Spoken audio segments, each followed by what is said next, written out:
Hello students, welcome to the math sub. इस channel में हम लोग एनसीईआरटी के क्लास 10 का मैथ का सॉल्यूशन बनाते हैं, जिसमें से आज हम लोग बनाने वाले हैं एक्सरसाइज 10.2 का क्वेश्चन नंबर 8, जिसमें बोला गया a quadrilateral ABCD is drawn to circumscribe a circle. तो एक सर्कल है जिसके चारों ओर क्या बनाया गया है, एक क्वाड्रिलेटरल बनाया गया है, that is ABC and D। तो हम लोग को प्रूव करना है, prove that AB plus CD is equal to AD plus BC। It means AB and CD इसका जो सम होगा वो AD और BC के सम के इक्वल होगा। तो ये हम लोग को प्रूव करना है।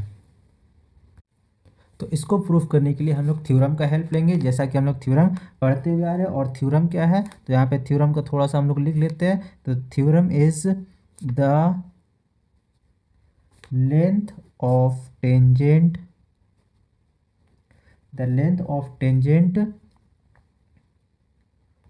drawn from an external point to a circle। तो इसको हम लोग यहाँ पे थ्योरम को यहाँ पे लिख लेते हैं। Point to a circle is equal. तो थ्योरम के अकॉर्डिंग क्या होता है, एक सर्कल के बाहर से किसी पॉइंट पे अगर सर्कल पे दो टेंजेंट ड्रॉन किया जाता है तो ये दोनों टेंजेंट आपस में क्या हो जाता है, इक्वल होता है। तो अकॉर्डिंग टू दिस थ्योरम हम लोग किस रिजल्ट पे पहुँचे, इस पे पहुँचे कि इसमें AP इक्वल हो जाएगा AS का, ये AP साइड और ये AS साइड इक्वल हो जाएगा। उसी तरह से ये BP साइड और BQ साइड भी इक्वल होगा। तो इसको भी हम लोग यहाँ पे लिख लेते हैं, that is BP is equal to BQ। इसी तरीके से अगर हम लोग डायग्राम में देखेंगे तो हम लोग फाइंड करेंगे कि इसका CR, दैट इज ये लाइन CR और CQ इक्वल हो जाएगा। तो यहाँ पे इसको भी लिख लेते हैं, CR is equal to CQ and then DR is equal to DS। इसको भी हम लोग यहाँ पे लिख लेते हैं, DR is equal to DS।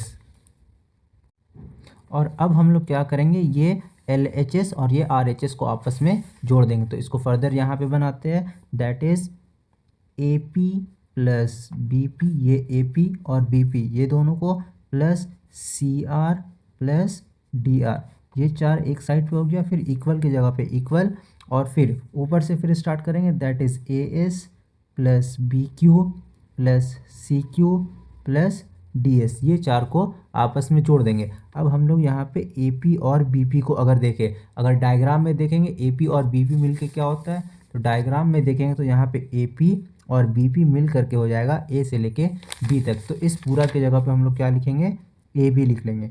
उसी तरह CR और DR को जब हम लोग डायग्राम में देखेंगे तो यहाँ से CR और यहाँ से DR, तो ये पूरा मिलकर क्या हो जाएगा, CD हो जाएगा। तो यहाँ पे हम लोग प्लस लिख करके यहाँ पे CD लिख देंगे, फिर इक्वल की जगह पे इक्वल, और यहाँ पे हम लोग AS और DS को देखते हैं। तो AS और DS को जब ऐड करेंगे तो यहाँ से यहाँ AS और फिर DS, जब ये दोनों को जोड़ देंगे तो आ जाएगा हम लोग का AD। तो यहाँ पे AS और DS को ऐड करने पे आता है AD, देन BQ और CQ को ऐड करने पे आ जाएगा BC। तो यही चीज़ हम लोग को प्रूफ करना था, that is AB plus CD is equal to AD plus BC। और यहाँ पे भी वही हो गया, AB plus CD is equal to AD plus BC। तो ये हो गया हम लोग का प्रूफ्ड। इसी का क्वेश्चन नंबर 9 हम लोग बनाते हैं, जिसमें हम लोग क्वेश्चन को समझ लेते हैं फिगर के हिसाब से। बोला गया in given figure XY and X dash Y dash are two parallel tangent. Figure में देख लेते हैं इसको। इन गिवन फिगर XY, ये line XY and X dash Y dash, ये दोनों दो टेंजेंट है जो दोनों आपस में क्या है, पैरेलल है, ठीक है, to a circle with centre O। और ये जो सर्कल है इसका सेंटर है O। Then another tangent AB, एक और टेंजेंट है AB with point of contact C, और ये टेंजेंट इस सर्कल से पॉइंट C पे कांटेक्ट में है। इंटरसेक्टिंग XY, और ये AB XY को A पॉइंट पे यानी यहाँ पे इंटरसेक्ट करता है, and X dash Y dash को B पे इंटरसेक्ट करता है। हम लोग को प्रूव करना है angle AOB is equal to 90 degree. Angle AOB that is ये एंगल जो है ये 90 डिग्री का है, ये हम लोग को प्रूफ करना है। तो इसमें हम लोग एक छोटा सा कंस्ट्रक्शन करेंगे प्रूफ करने के लिए। यहाँ से O से लेकर के C तक को ऐसे करके मिला देंगे। तो आइए हम लोग इसको फिर अब प्रूफ करते हैं। तो इसको प्रूफ करने के लिए यहाँ पे हम लोग दो ट्रायंगल को अभी कॉन्ग्रेंस करेंगे। वो ट्रायंगल कौन कौन सा है? Triangle O P A and triangle O C A. ये दो ट्रायंगल को हम लोग अभी कॉन्ग्रेंस करेंगे। यहाँ से हम लोग प्रूफ लिखते हैं, बनाना स्टार्ट करते हैं। यहाँ लिखेंगे in triangle O P A and triangle O C A. O P A और ओ सी ए, ये दो ट्रायंगल को अभी हम लोग कॉन्ग्रेंस करेंगे। तो इस ऊपर वाले ट्रायंगल का ओ पी ए का ये ए पी लाइन और इस नीचे वाला ट्रायंगल ओ सी ए का ए सी लाइन, ये दोनों आपस में बराबर हो जाएगा। इसको यहाँ पे लिखते हैं A P is equal to A C. ये इक्वल क्यों होगा? क्योंकि ये दोनों जो है वो एक ही सर्कल का टेंजेंट है। और यहाँ पे इसको हम लोग इसका रीज़न भी लिख देंगे, टेंजेंट ऑफ सेम सर्कल। तो इसका ए पी लाइन और इसका ए सी लाइन इक्वल हो गया। इसके बाद ये ओ पी लाइन और ये ओ सी लाइन, ये दोनों भी इक्वल हो जाएगा। लिखेंगे O P is equal to O C और इसका रीज़न देंगे, ये दोनों ओ पी और ओ सी दोनों सेम सर्कल का रेडियस है। तो लिखेंगे रेडियाई ऑफ सेम सर्कल। उसके बाद दोनों ट्रायंगल में ओ पी ए और ओ सी ए, दोनों ट्रायंगल में ओ ए लाइन कॉमन है। तो यहाँ पे लिखेंगे ओ ए इज इक्वल टू ए ओ ए और इसका रीज़न लिख देंगे कॉमन। तो इस तरीके से क्या हो गया, ये दो ट्रायंगल आपस में कॉन्ग्रेंस हो गया बाय एस एस एस से। लिखेंगे therefore triangle O P A congruence to triangle O C A by S S S. अब ये दोनों ट्रायंगल जब आपस में कॉन्ग्रेंस हो गया तो इस ट्रायंगल का एंगल पी ओ ए इक्वल होगा एंगल ए ओ सी का। मतलब हो गया ये वाला एंगल और ये वाला एंगल, ये दोनों एंगल आपस में इक्वल हो जाएगा। तो इसको यहाँ पे हम लोग लिख सकते हैं therefore angle P O A is equal to angle C O A by C P C T. अब जिस तरीके से ये ट्रायंगल और ये ट्रायंगल कॉन्ग्रेंस हुआ है, उसी तरीके से ये ट्रायंगल और ये ट्रायंगल आपस में कॉन्ग्रेंस हो जाएगा। That is triangle O C B and Q O B. तो यहाँ पे हम लोग को पूरा प्रूफ करने का ज़रूरत नहीं है, बस यहाँ पे लिख देंगे similarly triangle Q O B congruence to triangle C O B.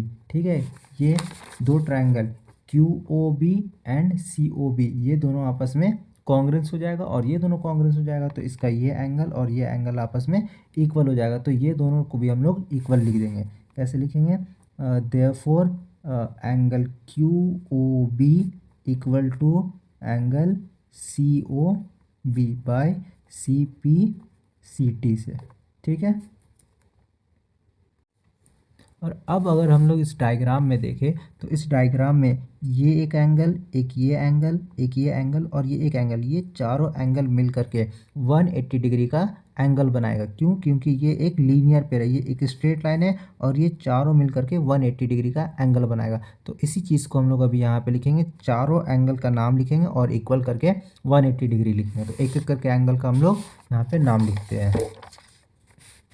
सबसे पहले होगा angle P O A plus angle C O A plus angle C O B plus angle Q O B.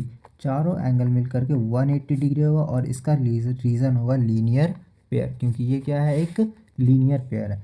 तो पी ओ ए और सी O A ये दो आपस में equal है। अभी यहीं पे हम लोग प्रूफ किए P O A is equal to C O A. तो हम लोग क्या करेंगे, ये पी ओ ए के जगह पे सी ओ ए ही लिखेंगे। तो यहाँ पे लिखेंगे सी ओ ए, फिर प्लस के जगह पे प्लस, सी ओ ए के जगह पे एंगल सी ओ ए। उसके बाद फिर यहाँ सी ओ बी और क्यू ओ बी, ये दोनों को भी हम लोग इक्वल प्रूफ किए। यहीं पे C O B and Q O B दोनों इक्वल है। तो हम लोग क्या करेंगे, ये क्यू ओ बी के जगह पे यही सी ओ बी लिख देंगे। तो ये सी ओ बी के अपने जगह पे आ गया सी ओ बी, और ये क्यू ओ बी के जगह पे सी ओ बी लिखेंगे, क्योंकि Q O B C O B के इक्वल है। तो यहाँ लिखेंगे angle C O B is equal to 180 degree. इसके आगे इसको अब हम लोग फर्दर सॉल्व करेंगे। तो angle C O A plus angle C O A ये हो जाएगा 2 angle C O A plus C O B and C O B, ये भी हो जाएगा 2 एंगल सी ओ बी, और यहाँ पे फिर 180 डिग्री हो जाएगा। अब यहाँ का 2 और यहाँ का 2 कॉमन आ जाएगा और ब्रैकेट में बचेगा angle C O A plus angle C O B, then again equal 180 degree 180 degree. ये 2 इक्वल के इस साइड मल्टीप्लाई में है तो इधर आकर के डिवाइड में हो जाएगा, और यहाँ पे बचेगा angle C O A plus angle C O B, इधर हो जाएगा 180 डिग्री, और ये 2 इधर आकर के डिवाइड में हो जाएगा। अब इसको अगर हम लोग सिंप्लीफाई करेंगे तो ये हो जाएगा 90 डिग्री। अब एंगल सी ओ ए और सी ओ बी ये दोनों को हम लोग प्लस कर देंगे। डायग्राम में फिर से देखेंगे सी ओ ए और सी ओ बी कहाँ पे है। तो एंगल सी ओ ए इसका मतलब ये वाला एंगल, और सी ओ बी ये वाला एंगल, जब ये दो एंगल को जोड़ देंगे तो बन जाएगा एंगल ए ओ बी। तो इस पूरा के जगह पे हम लोग लिखेंगे एंगल ए ओ बी। इसके जगह पे क्या लिखेंगे, angle A O B, equal के नीचे इक्वल, और यहाँ पे 90 डिग्री बचा तो यहाँ पे 90 डिग्री लिख देंगे। और यही चीज़ हम लोग को प्रूफ करना था, जो प्रूफ हो चुका है।